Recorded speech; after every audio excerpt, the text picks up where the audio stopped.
एक दिन एक शेरनी मर गई जब वह एक शेर को जन्म दे रही थी। उसी समय एक भेड़ों का झुंड वहां से गुजरा। शेर का बच्चा गलती से उनके साथ चला गया। भेड़ों ने भी उसे अपने झुंड का हिस्सा बना लिया और बच्चे को भेड़ों के साथ पाला। बच्चा भेड़ों के बीच बड़ा होने लगा, इसलिए उसने भी अपने आप को भेड़ समझना शुरू कर दिया। वह शाकाहारी बन गया और खुशी से घास खाने लगा। उसे पता ही नहीं था कि वह एक शेर है। उसके आसपास सब भेड़ ही थे और उसने कभी शेर जैसा दहाड़ना नहीं सुना था। वक्त के साथ बच्चा बड़ा होने लगा और एक खूबसूरत जवान शेर बन गया। भेड़ उसकी आदत डाल चुके थे और वह भी उनकी आदत में शामिल हो गया था। लेकिन एक दिन एक दूसरा शेर उनके झुंड पर हमला करने आया। जब उसने उस जवान शेर को भेड़ों के बीच देखा तो वह हैरान रह गया।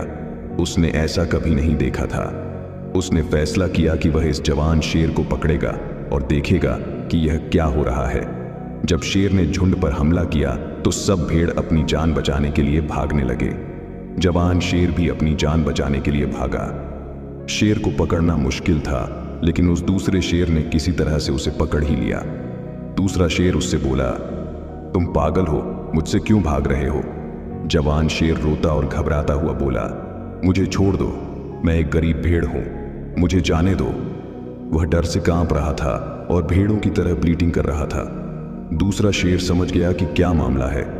उसने उस जवान शेर को एक झील के पास ले गया।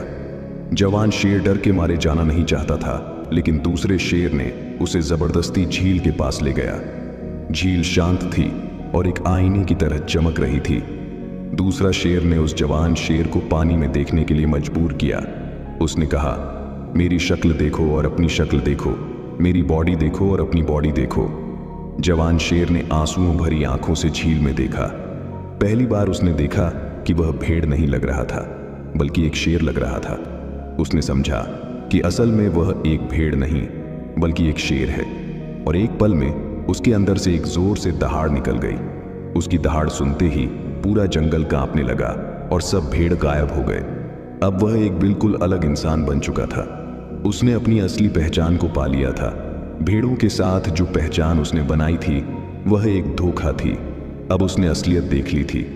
जवान शेर को एक अजीब सी ताकत महसूस होने लगी जो उसने कभी पहले नहीं महसूस की थी, जैसे वह ताकत उसके अंदर कहीं सोती हुई थी। उसने एक जबरदस्त शक्ति महसूस की और सब कमजोरी और नम्रता एक पल में गायब हो गई। इस सुंदर कहानी में एक गहरा संदेश छुपा है। सोचिए, आपके अंदर भी कितने छुपे हुए टैलेंट्स और एबिलिटीज हो सकते हैं जो आपको अभी तक पता नहीं। हो सकता है आप भी एक शेर हो जो भेड़ों के बीच रहकर अपने आप को कमजोर समझने लगते हैं। आपके आसपास भी ऐसे लोग होंगे जो आपको हमेशा यह महसूस कराएंगे कि आप अपने जीवन में कुछ नहीं कर सकते, क्योंकि आप उनके साथ रहकर उनके जैसे हो गए हैं। आपको उन लोगों के झुंड से निकलकर अपनी असली ताकत को पहचानना होगा। और जिस दिन आपने अपनी असली शक्ति को पहचान लिया, उस दिन आपको कोई रोक नहीं सकता सफलता की राह पर बढ़ने से।